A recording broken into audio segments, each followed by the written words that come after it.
ভাষণটা সম্পর্কে জানি না। আমরা অনেক ভাষণ নিয়ে এখন গর্ব করি।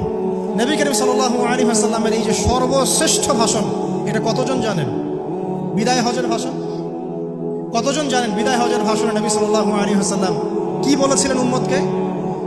আমরা একটু আপনাদেরকে শোনাবো, শুনিয়ে ইনশাআল্লাহ লেকচারটা শেষ করব। নবী করিম সাল্লাল্লাহু আলাইহি ওয়াসাল্লাম এই দিনে 31টা বিষয়ে উম্মতকে নির্দেশ দিয়েছেন। 31টা বিষয়, সবগুলো বলার সময় পাওয়া যাবে না, আমি কয়েকটা কথা বলছি। নবী করিম সাল্লাল্লাহু আলাইহি ওয়াসাল্লাম সবার সামনে দাঁড়িয়ে দীর্ঘ 23 বছর অক্লান্ত পরিশ্রম করে দাওয়াতি মিশন কমপ্লিট করার পরে সবাইকে সমবেত করে একটা হজ করলেন। হজ করার পরে তিনি গুরুগম্ভীর কণ্ঠে বলছেন, হৃদয়ের সমস্ত আবেগ বের করে দিয়ে বলছেন, হে জনগণ, আইয়ুহান নাস, হে জনগণ, আমি জানি না আজকের পর তোমাদের সাথে আমি কখনো মিলিত হতে পারবো কিনা। একটু চিন্তা করেন, সাহাবীরা সামনে দাঁড়িয়ে আছেন, নবীজি দাঁড়িয়ে এই কথাটা বলছেন, হে জনগণ, আমি জানি না আজকের পরে আমি তোমাদের সাথে মিলিত হতে পারবো কিনা। অতএব যে ব্যক্তি আজকে আমার এই কথাগুলোকে স্মরণ রাখবে, সে যেন অন্যের কাছে এই কথাগুলো পৌঁছে দেয়। হতে পারে যার কাছে পৌঁছে দেওয়া হচ্ছে সেই এই কথাগুলোকে বেশি সংরক্ষণ করতে পারবে। আল্লাহ পাক তার প্রতি রহম করুন যে আমার এই কথাগুলোকে অন্যের কাছে পৌঁছে দেবে। নবীজির ভাষণ। এরপর নবীজি বলছেন, জেনে রাখো নিশ্চয়ই তোমাদের পরস্পরের, মুসলিমদের পরস্পরের সম্পদ, পরস্পরের রক্ত, পরস্পরের এই যে জান, মাল, ইজ্জত, এগুলো একে অপরের জন্য হারাম। মুসলিমদের পরস্পরের রক্ত, পরস্পরের ইজ্জত, সম্মান একে অপরের জন্য হারাম। এর হানি করা একে অপরের জন্য হারাম। ঠিক যেমন আজকের এই দিন হারাম, এই শহর হারাম, এই মাসও হারাম। নবী করিম সাল্লাল্লাহু আলাইহি ওয়াসাল্লাম বলছিলেন, জেনে রাখো 3টা বিষয়ে যেন তোমাদের অন্তর কখনো খেয়ানত না করে। 3টা বিষয়ে তোমাদের অন্তর যেন কখনো খেয়ানত না করে। 1, তোমরা যে কাজটাই করবা শুধু আল্লাহ পাকের সন্তুষ্টির জন্য করবে।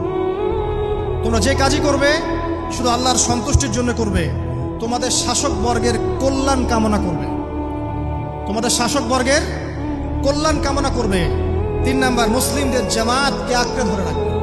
মুসলিমদের ইউনাইটেড কমিউনিটিকে আঁকড়ে ধরে থাকবে। এই 3টা বিষয় পালনের ক্ষেত্রে তোমাদের অন্তর যেন খেয়ানত না করে।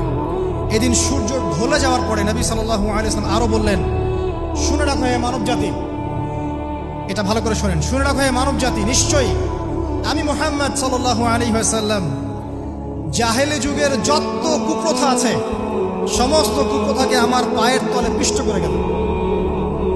জাহেলি যুগে কি ছিল ভাই? শিরিক ছিল, সুদ ছিল, মাদক ছিল, নারীর অবমাননা ছিল, কন্যা সন্তানকে দাফন করা হতো, রক্তক্ষয়ী, হানাহানি, মারামারি, কাটাকাটি ছিল। এগুলো সবকিছুকে আমি আমার পায়ের তলে দাফন করে গেলাম। এটা কি দাফন হয়েছে? তিনি বলছেন, নিশ্চয়ই আমি জাহেলি যুগের সুদকে আমার পায়ে তলে পিষ্ট করে যাচ্ছি। সর্বপ্রথম যার সুদ আমি পিষ্ট করছি তিনি হচ্ছেন আব্বাস ইবনে আব্দুল মুত্তালিব, আমার চাচার সুদ। নিজের পরিবার থেকে দৃষ্টান্ত স্থাপন করলেন। তিনি আরো বললেন, হে উপস্থিত জনগণ, তোমরা মেয়েদের ব্যাপারে সতর্ক থাকবে এবং তোমাদের স্ত্রীদের ব্যাপারে সতর্ক থাকবে, তাদের হকের ব্যাপারে সতর্ক থাকবে, কেননা তোমরা তাদেরকে আল্লাহর কালিমার মাধ্যমে হালাল করে নিয়েছো। অতএব তাদের ব্যাপারে তোমরা সতর্ক থাকবে। তোমাদের উপর তাদের হক হচ্ছে তোমরা যা খাবে, যা পরবে, তাদেরকেও তাই খাওয়াবে, তাই পরাবে। আর তাদের উপর তোমাদের হক হচ্ছে তারা তোমাদের বিছানায় এমন কাউকে আসতে দিবে না যাদেরকে তোমরা অপছন্দ করো। নবী করিম সাল্লাল্লাহু আলাইহি ওয়াসাল্লাম আরো বলছেন, এই দিন আইয়ুহান নাস, হে মানব জাতি, তারাকতু ফিকুম আমরাইন, জেনে রাখো আমি তোমাদের সামনে মাত্র 2টো বস্তু ছেড়ে গেলাম। কয়টা বস্তু? লান তাদিল্লু মা তামাসসাকতুম বিহিমা, তোমরা কোনোদিন পথভ্রষ্ট হবে না যতদিন এই 2টা বস্তুকে আঁকড়ে ধরে থাকবে। কিতাব আল্লাহ, আল্লাহর কিতাব, ওয়া সুন্নতি নবীহি, এবং তার নবীর সুন্নাহ। তিনি আরো বললেন, আল মুসলিম, জেনে রাখো প্রকৃত মুসলিম সে ব্যক্তি, মান সালিমাল মুসলিমুনা মিন লিসানিহি ওয়া ইয়াদিহি, যে ব্যক্তির হাত এবং জবান থেকে অন্য মুসলিম নিরাপদ থাকে সেই ব্যক্তি হচ্ছে প্রকৃত মুসলিম। আল মুহাজির, আর প্রকৃত মুহাজির সে ব্যক্তি, মান হাজারা মা নাহাল্লাহু আন, আল্লাহ পাক যা নিষেধ করেছেন সেখান থেকে যে দূরে থাকে সেই ব্যক্তি প্রকৃত মুহাজির, মানে হিজরতকারী। তিনি আরো বললেন, মনে রেখো আমি তোমাদের সবার আগে হাউজে কাউসারে চলে যাব, সুবহানাল্লাহ, এবং সেখানে আমি তোমাদের জন্য অপেক্ষা করতে থাকবো। অতএব শোনেন, অতএব তোমরা আমার চেহারাকে কালিমা লিপ্ত করো না, মানে আমার চেহারায় কালিমা লিপ্ত করো না, আমার নাম নষ্ট করে দিও না। আমি তোমাদের সংখ্যাধিক্য দেখে আল্লাহর কাছে গর্ব করব, আমাকে তোমরা অপমানিত করো না। আজকে কি আমরা তার দায়িত্ব পালন করে উম্মাহ হতে পেরেছি? নবীজি বলেছেন তা আমার চেহারাকে কালিমা লিপ্ত করো না। সুবহানাল্লাহ। তিনি বলছেন ওই সময় কিছু মানুষ থেকে আমি মুক্ত হয়ে যাব, আর কিছু মানুষ আমার থেকে মুক্ত হয়ে যাবে। বলা হলো কারা ইয়া রাসূলুল্লাহ? তিনি বলছেন আল্লাহ পাককে আমি বলবো ইন্নাহুম মিন্নি, হে আল্লাহ এরা আমার উম্মাহ, এরা আমার উম্মত, আমার সাহাবী। আল্লাহ পাক বলবেন ইন্নাকা লা তাদরি মা আহদাসা বা'দাক, তুমি জানো না হে নবী তোমার মৃত্যুর পর এই মানুষগুলো, পরবর্তী মানুষগুলো তোমার দিনের মধ্যে কত বেদাত সংযোজন করেছিল। তিনি আরো বলেছিলেন হে জনগণ জেনে রাখো প্রত্যেক পরিবারের জন্য প্রতি বছর একটা করে পশু জবাই করার বিধান, প্রত্যেক পরিবারের জন্য, সামর্থ্যবান পরিবারের জন্য প্রত্যেক বছর একটা করে পশু জবাই করার বিধান রয়েছে। তিনি আরো বললেন মনে রাখো একজনের অপরাধের শাস্তি আর একজন কখনো পাবে না, আর বাবার দোষে ছেলে কখনো দুষ্ট হবে না, ছেলের দোষে বাবাও কখনো অপরাধী হবে না। তিনি আরো বললেন জেনে রাখো হে মানব জাতি, নিশ্চয়ই শয়তান এই বিষয় থেকে নিরাশ হয়ে গেছে যে তোমরা শয়তানের ইবাদত করবে। শয়তান নিরাশ হয়ে গেছে, কিন্তু শয়তান নিরাশ হয়নি একটা বিষয় থেকে, যে তোমরা একে অপরে হানাহানি, কাটাকাটি, ফিতনা, ফাসাদে ব্যস্ত থাকবে, যেমনটা এখন আমরা করছি। আমরা কিন্তু সরাসরি কখনো শয়তানের ইবাদত করছি না, করছি? মুসলিমরা এখন পরস্পরে হানাহানি, কাটাকাটি, ফাসাদে লিপ্ত আছে। তিনি আরো বললেন যে একজন মুসলিমের জন্য হালাল নয় অন্য মুসলিমের সম্পদ আত্মসাৎ করা, যতক্ষণ না সে স্বেচ্ছায় খুশি মনে তোমাকে সম্পদ প্রদান করে। অতএব তোমরা একে অপরের প্রতি জুলুম করবে না। তিনি আরো বললেন সাবধান, আমার ইন্তেকালের পরে তোমরা একে অপরের গর্দান উড়িয়ে কাফের হয়ে যেও না। সাবধান, আমার ইন্তেকালের পর তোমরা একে অপরের গর্দান উড়িয়ে কাফের হয়ে যেও না। তিনি আরো বলেছেন একজন মুসলিম আরেকজন মুসলিমকে গালি দিতে পারে না। যদি একজন মুসলিম আরেকজন মুসলিমকে গালি দেয় এটা হচ্ছে ফাসিকি, এবং একজন মুসলিম যদি আরেকজন মুসলিমের সাথে যুদ্ধ করে এটা হবে এক প্রকার কুফরি। তিনি আরো বলেছেন হে জনগণ জেনে রাখো আমার পরে কোনো নবী নেই, আর আমার পরে তোমরা ব্যতীত আর কোনো উম্মত নেই। এর চেয়ে স্পষ্ট কথা হতে পারে? আমার পরে কোনো নবী নেই আর আমার পরে তোমরা ছাড়া কোনো উম্মত নেই। তাহলে আমরা যখন নতুন নতুন নবী বানিয়ে নিচ্ছি, কোনো কোনো ক্ষেত্রে বলছি একজন ব্যক্তি ছিলেন সে নিজে ঈসাও ছিল, সে মাহদিও ছিল, সে নবীও ছিল। দিন দিন মানুষ এই খাতায় নাম লেখাচ্ছে। সুবহানাল্লাহ।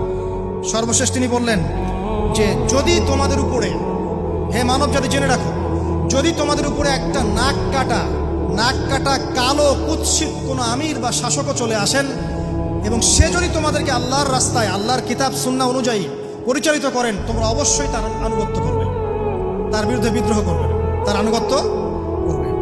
জেনে রাখো, শেষে তিনি বলেন জেনে রাখো হে মানব জাতি, আজকে থেকে কুল্লুকুম মিন আদম, তোমরা সবাই আদম সন্তান, ওয়া আদামু মিন তুরাব, আর আদম হচ্ছে মাটির সন্তান। আরবের উপর অনারবের, অনারবের উপর আরবের, সাদার উপর কালোর, কালোর উপর সাদার, লালের উপর কালোর অথবা কালোর উপর লালের কোনো রকম প্রাধান্য নাই।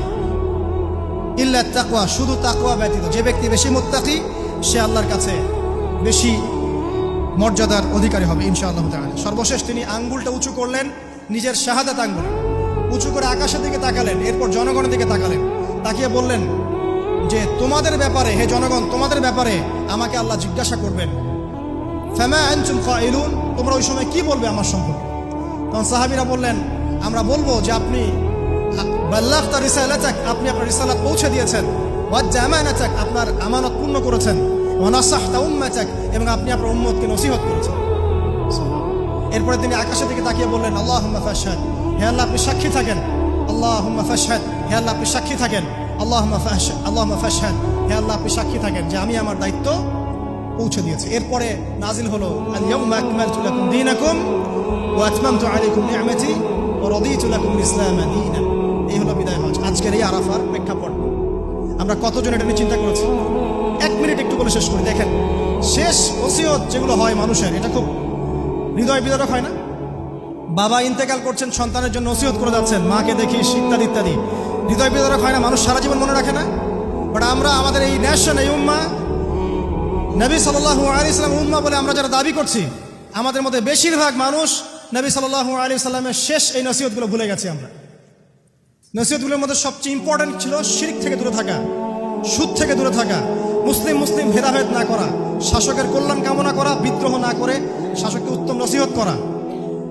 এবং আরেকটা হাদিসে তিনি বলেছিলেন 5 ওয়াক্ত সালাত আদায় করবে, সাওম পালন করবে, রমজান মাসে সাধ্যমতো সাদাকা করবে, মুসলিমদের জামাত আঁকড়ে ধরবে, ইনশাআল্লাহ হাসতে হাসতে জান্নাতে প্রবেশ করবে। আও কামা ক্বালা আলাইহিস সালাম। জাহেলি যুগের সমস্ত প্রথা ছেড়ে দেওয়া ছিল আজকের দিনের মূল মর্ম, আমরা ছাড়তে পারছি না। সুদ ছেড়ে দেওয়া ছিল মূল মর্ম, ছাড়তে পারছি না। শিরক থেকে বের হতে পারছি না। বেদাতীদের ব্যাপারে ধমক দেওয়া হয়েছে, বেদাত ছাড়তে পারছি না। খেয়াল করে দেখেন, মুসলিম মুসলিম হানাহানি কাটাকাটি এখনো ছাড়তে পারছি না। ইভেন ধর্মতাত্ত্বিকভাবেও আমরা বহু দল এবং উপদলে বিভক্ত হয়ে গেছে, কারোর সাথে কারো ঐক্য নাই। সব মিলিয়ে নবী সাল্লাল্লাহু আলাইহি ওয়াসাল্লামের শেষ ওসিয়তগুলো, কিতাব এবং সুন্নাহ আঁকড়ে ধরা, এটা আমরা সবাই আঁকড়ে ধরতে পারছি না। আজকের এই দিবসগুলো এই জন্যই আল্লাহ পাক বারবার ফিরিয়ে দেন, যাতে করে এগুলো নিয়ে আলোচনা হয়, আমরা এগুলো জানতে পারি এবং আমল করতে পারি, এই চেতনাগুলো লালন করতে পারি, নিজেরাও শিখি, পরিবারকেও শেখাই, আগামী প্রজন্মকেও শেখাই ইনশাআল্লাহ তাআলা। আশা করছি ইনশাআল্লাহ আমরা যদি নাও পারি, একসময় এমন একটা প্রজন্ম আসবে যারা নবী সাল্লাল্লাহু আলাইহি ওয়াসাল্লামের উম্মার মতো উম্মাহ হবে ইনশাআল্লাহ।